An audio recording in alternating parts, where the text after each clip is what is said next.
Today I'm going to talk to you guys about why you should start a personal brand in 2025. I'm not like the biggest personal brand out there. If you see my channel right now, it's very small, but I have been building a personal brand on X for the past year, and it's taken me basically a year to hit 1,000 followers. So it is not easy, I will tell you that. Depending on what avenue you choose, I tried to be on all the platforms for so long, and I just wasn't growing on any of them. So I decided to focus all of my time on X. I basically spent the last 15 months going from 30 something followers to like almost 1,100 now. It's one of the hardest platforms as far as growth because you have to do so much volume to grow your account. But I've learned more on 1 year in X than like 4 years of trying to figure out YouTube. And it actually gave me like really good principles that now I can apply to other avenues going forward. So I actually wanted to talk to you about like why I think you should start a personal brand in 2025. And there's 3 reasons why. And each one is an important piece. Most people don't think about these types of things when they're starting their personal brand. They're just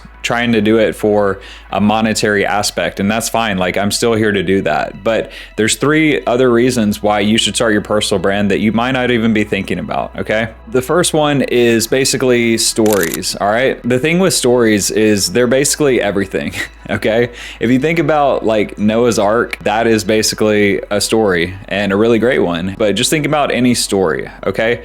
Like throughout human history, how are we going to pass down our history, okay? And the best way to do that is through storytelling. And obviously the best stories have the longest life and they get passed down the most because more people are going to tell those stories, okay? And regardless of how humans evolve in terms of like before we could have been sitting by a fire telling a story, now we're doing this via social media, stuff like that. Still the best stories are going to come through in those avenues, okay? But it's really like an amazing thing because you are the only person that has your story, okay? And a lot of people are thinking like, oh, like, I don't know if I should do YouTube or whatever. Like, they don't know if they should start a channel because they don't know about like online money making or whatever it is. Like, they don't feel like they're an expert or something like that. But the thing is, like, you're the only one that has your stories, and the stories are what's going to connect to your audience the most, okay? Every time you tell a personal story, that's going to be the best performing post that you can do. More people are going to relate to that. They're going to see you as a human being and not just like this person making content. And because of that, they're more likely to follow you and keep following you because of that, because you've shared your story. So the more stories you can share, the better your personal brand will do. And I know you have stories. Like, that's the beauty of a personal brand, is like everyone has awesome stories to tell. So just learn how to tell them. The next thing is barrier to entry, okay? It's never been easier to start a personal brand, and that's a good and bad thing, okay? Because there are like always 2 sides of the coin, you know? Just because it's low cost, that means it's easier to get in, but that means more people are going to do it. However, I don't really think of it in terms of like competition, because you're really only competing with yourself. And the thing that most people don't think about is that like you are going to keep growing either way in terms of like your actual human body. Like, you're becoming older every day. Like, you're the youngest you'll ever be today. Like, not to get all crazy and morbid, but just saying like, whether you work on your goals or not, time is still gonna pass. And I don't want you to look up like a year from now or like 5 years from now and be like, I wish I had started that project. I wish I had started that personal brand that I thought about doing. Remember when I was thinking about starting a YouTube channel 5 years ago? Like, what would have happened if I had started that YouTube channel 5 years ago? And I've been on YouTube for like 4 years now, but I'm just starting to figure it out.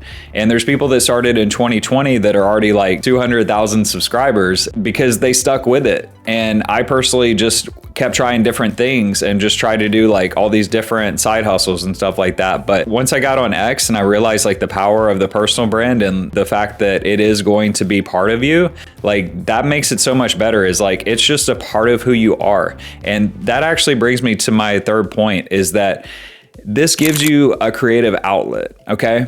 And I think that's like a big problem with society today, is that like most people are going to work, and it's fine whatever job you have, but like most people are missing this creative outlet. Like, we're all artists in some way, okay?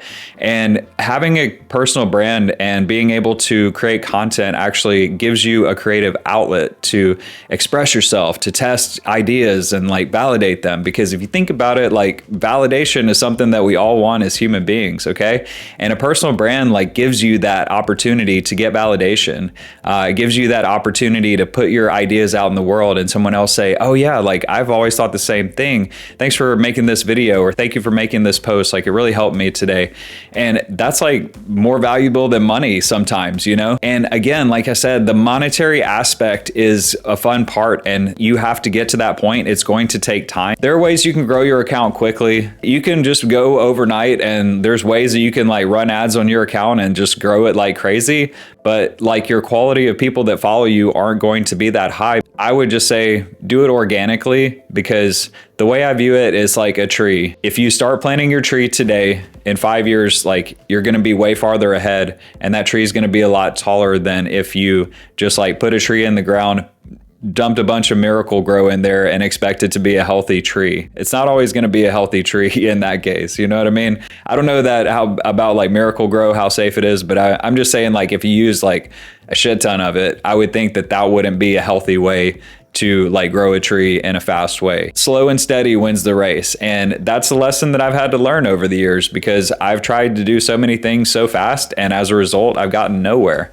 And then over the course of time, I realized like long-term mindset is actually the best thing that you can develop. And so if you can start a personal brand and just like not get attached to the results, but just get in the habit of doing something like every day, creating content, and it doesn't have to be on the weekends, just Monday through Friday or something, or even whatever works for you, just like a few times a week, just like make a schedule and stick with it. And the thing with all these things, like whether it's personal brand, whether it's investing, whatever it is, it's like you do a little bit at a time, and then all of a sudden you look up and you can't believe it, how much progress you've made. That's it. So start your personal brand in 2025. At the time of this video, we still have like a month left in 2024. So why not start now and see how much farther you can be ahead of where you would be if you waited another month?